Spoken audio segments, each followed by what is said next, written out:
Miracle astrology நேயர்களுக்கு வணக்கம். நீங்களும் ஜோதிடர் ஆகலாம் என்கின்ற நிகழ்ச்சியில் இருக்கின்றோம். ஜோதிடம் கேள்வி பதில் பகுதியில் மேற்கு மாவட்டத்தைச் சேர்ந்த ஒருவர் கேட்டிருந்தார், அமாவாசை பற்றி சொல்லுங்கள் என்று. பொதுவாக அமாவாசையில் பிறந்தால் திருடர்கள் என்று சொல்கிறார்களே என்று கேட்டிருந்தார். இப்பொழுது ஜோதிடரின் பதில் என்ன என்று பார்க்கலாம். பொதுவாக அமாவாசையில் பிறந்தால் நல்லது என்று நாடிமுறை ஜோதிடத்தில் உண்டு. பாரம்பரிய ஜோதிட முறையில் பல்வேறு புரளிகளும் உண்டு. 2 முறைகளும் நல்லதுதான். ஆனால் ஜோதிட பழமொழிகள் சில தவறாகவே இருக்கின்றன. இப்பொழுது விளக்கமாக பார்க்கலாம். சூரியனை கதி என்றும் சந்திரனை மதி என்றும் ஜோதிடத்தில் சொல்வதுண்டு. அமாவாசை நாளில் சூரியனும் சந்திரனும் ஒன்றாக இருக்கும். அந்த நாளில் பிறந்தவர்களுக்கு திதி சூன்யம் இருப்பதில்லை. திதி சூன்யம் என்றால் குறிப்பிட்ட சில ராசிகள் வேலை செய்யாது. அந்த ராசிகள் சம்பந்தப்பட்ட தசாபுத்திகள் வேலை செய்யாது. அதனால் அமாவாசையில் பிறந்தால் நல்லது என்றுதான் சொல்ல வேண்டும். அவர்களுக்கு திதி சூன்யம் ஏற்படுவது இல்லை. இப்பொழுது நாம் தொடர்ந்து நாமக்கல் மாவட்டத்தைச் சேர்ந்த நேயரின் அடுத்த கேள்வியை பார்க்கலாம். சிலர் சொல்கிறார்கள், நாம் கொண்டு போன ஜாதகத்தை பார்க்க மாட்டேன் என்றும் குழந்தை ஜாதகத்தை வைத்துத்தான் பார்க்க வேண்டும் என்று சொல்வது உண்மையா என்று. இப்போ சில பேர் சொல்கிறாங்க, நாங்கள் ஜாதகம் பார்க்க போனோம், எங்கள் ஜாதகத்தெல்லாம் எடுத்து வச்சுட்டாங்க, பார்க்க மாட்டேங்கிறாங்க, எங்கள் குழந்தைங்களோட ஜாதகத்தை பார்த்து மட்டும்தான் சொல்கிறாங்க அப்படின்னு சொல்கிறாங்க. இது எந்த அளவுக்கு உண்மை? அதாவது குழந்தைங்க பேர குழந்தைங்களோட ஜாதகம் வந்ததுக்கப்புறம் ஒருத்தருக்கு ஓன் ஜாதகம் தேவையில்லையா அப்படிங்கிறது தான் என்னோட இது. இதற்கு நமது ஜோதிடரின் பதிலை பார்க்கலாம். இது மிகவும் தவறான அணுகுமுறை. முறைப்படி குருவிடம் ஜோதிடம் கற்காதவர்கள் இப்படி சொல்வதுண்டு. இவர்கள் சொல்கிறார்கள் என்பதை விட உலறுகிறார்கள் என்பதுதான் உண்மை. குழந்தை ஜாதகம் கொண்டு பெரியவர்களுக்கு பார்ப்பதாக சொல்லிக் கொள்ளும் இவர்கள் குழந்தை இல்லாதவர்களுக்கு யார் ஜாதகத்தை வைத்து பார்க்க முடியும்? அல்லது அடுத்த குழந்தை பிறந்துவிட்டால் யார் ஜாதகத்தை வைத்து பார்ப்பார்கள்? நமது தாத்தாக்கள் காலத்தில் 10 குழந்தைகள் பிறந்திருப்பார்கள். யார் ஜாதகத்தை வைத்து யாருக்கு பார்ப்பார்கள்? முதலில் பிறந்த குழந்தை ஜாதகத்தை வைத்து பெரியவர்களுக்கு பலன் பார்க்க கூடாது. குழந்தைக்கே சுய ஜாதகம் வேலை செய்ய சில ஆண்டுகள் ஆகும். அப்படி இருக்கும் பொழுது ஒரு குழந்தை ஜாதகம் கொண்டு எப்படி பெரியவர்கள் பிரச்சனைக்கு தீர்வு தர முடியும்? தேவை இருந்தால் பாலரிஷ்டம் இருக்கின்றதா என்று வேண்டுமானாலும் பார்த்து கொள்ளலாம். அது மட்டும்தான் குழந்தை ஜாதகம் கொண்டு பார்க்கலாம். மற்ற எதற்கும் பேசக்கூட தெரியாத குழந்தை ஜாதகம் கொண்டு பெரியவர்களுக்கு பார்க்க கூடாது. அவரே அடுத்த கேள்வியும் அனுப்பியிருக்கிறார். பொருத்தம் பார்த்துதான் திருமணம் செய்கிறோம். அப்படி இருந்தும் ஏன் திருமண வாழ்க்கை சிலருக்கு முறிந்து போகின்றது அல்லது போராட்டமாக இருக்கின்றது என்று கேட்டிருக்கிறார்கள். பெரிய டவுட் என்னன்னா சார், இப்போ பொருத்தம் பார்த்து ஜாதகம் பார்த்து தான் கல்யாணம் பண்ணுறோம்.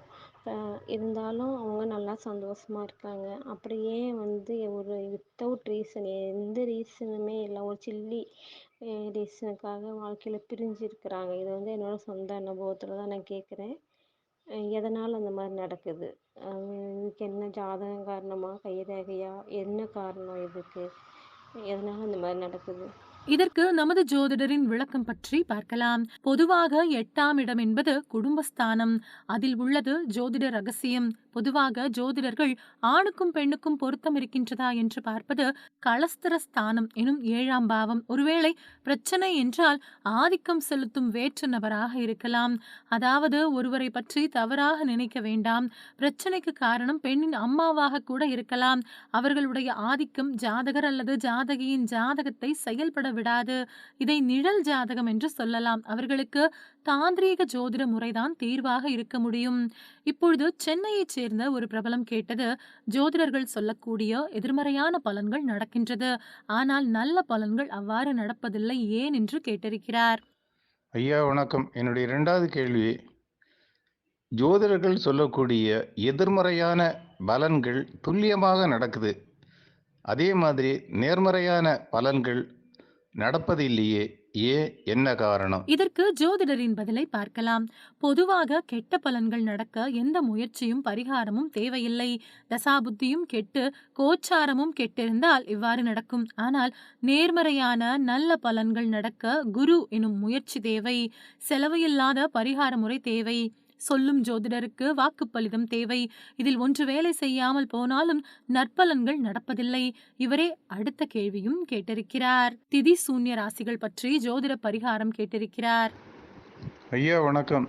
என்னுடைய 3வது கேள்வி, என்னுடைய திதிசூன்ய ராசி சிம்மம் விருச்சிகம்.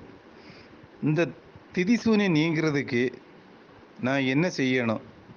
என்ன செய்தால் இந்த திதிசூனிய ராசிகளான சிம்மமும் விருச்சிகமும் வேலை செய்யும்? இது 3வது கேள்வி. 4வது, பொதுவாக திதிசூனிய ராசிகள் நீங்குவதற்கு பரிகாரங்கள் ஏதாவது இருக்குதா? அப்படி இருந்தால் அதையும் கொஞ்சம் சொல்லுங்கள் ஐயா. நன்றி. குறிப்பாக சிம்மம் மற்றும் விருச்சக ராசி திதி சூன்யம் அடைந்தால் என்ன செய்ய வேண்டும் என்று கேட்டிருக்கிறார். அமாவாசை அல்லது பௌர்ணமி நாட்களில் பிறந்தவர்களுக்கு திதி சூன்யம் ஏற்படுவது இல்லை. திதி சூன்ய ராசிகள் சூன்யம் அடைந்தால் பொதுவாக ஆதிபத்தியம் வேலை செய்வதில்லை. ஆனால் காரகத்துவம் எதிர்மறையாக வேலை செய்யும். உதாரணமாக சிம்மத்துக்கு அதிபதி சூரியன். சூரியன் ஆரோக்கியத்தை தருபவர். எதிர்மறை என்று எடுத்துக்கொண்டால் ஆரோக்கியம் கெடும். விருட்சகத்திற்கு அதிபதி செவ்வாய். செவ்வாயின் காரகத்துவம் எதிர்மறையாக செயல்படும். ஆதிபத்தியம் வேலை செய்யாது. செவ்வாயின் காரக தத்துவங்களில் சில கர்வம், ஆணவம், தன்னம்பிக்கை. இவற்றின் எதிர்மறை என்றால் இவை இருக்காது. அதாவது ஆணவம், தன்னம்பிக்கை விலகி ஒரு விரக்தி ஏற்படும். இவை இரண்டுக்கும் ஜோதிட பரிகாரம் உண்டு. சிம்மம் திதி சூன்யம் என்றால் கோதுமை கலந்த உணவை சுப பிறவிகளுக்கு தர வேண்டும். சூரியன் ஆதிக்கம் இருக்கும் நாட்களில் வீட்டிலிருந்தே செய்யலாம். விருட்சக ராசி திதி சூன்யம் அடைந்தால் கல்லுப்பை நவகிரகத்தில் உள்ள செவ்வாய்க்கு தருவது நல்லது. மற்றபடி கோவில் வழிபாடு என்றால் சிவவிஷ்ணு கோவில் வழிபாடு உத்தமம். ஜோதிட கேள்விகள் இருந்தால் அனுப்பலாம் அல்லது கமெண்டில் கேட்கலாம். தொடர்ந்து அடுத்த ஜோதிட வீடியோவில் சந்திக்கலாம். ஜோதிட ஆர்வம் உள்ளவர்கள், ஜோதிடம் கற்கும் மாணவர்கள், கற்றுக்கொள்ளும் நிலையில் உள்ள மாணவர்கள் என பலருக்கும் பயன்படக்கூடிய நிகழ்ச்சியில் இருக்கிறோம். மீண்டும் அடுத்த வீடியோவில் சந்திக்கலாம். அதுவரை இணைந்திருங்கள். நன்றி, வணக்கம்.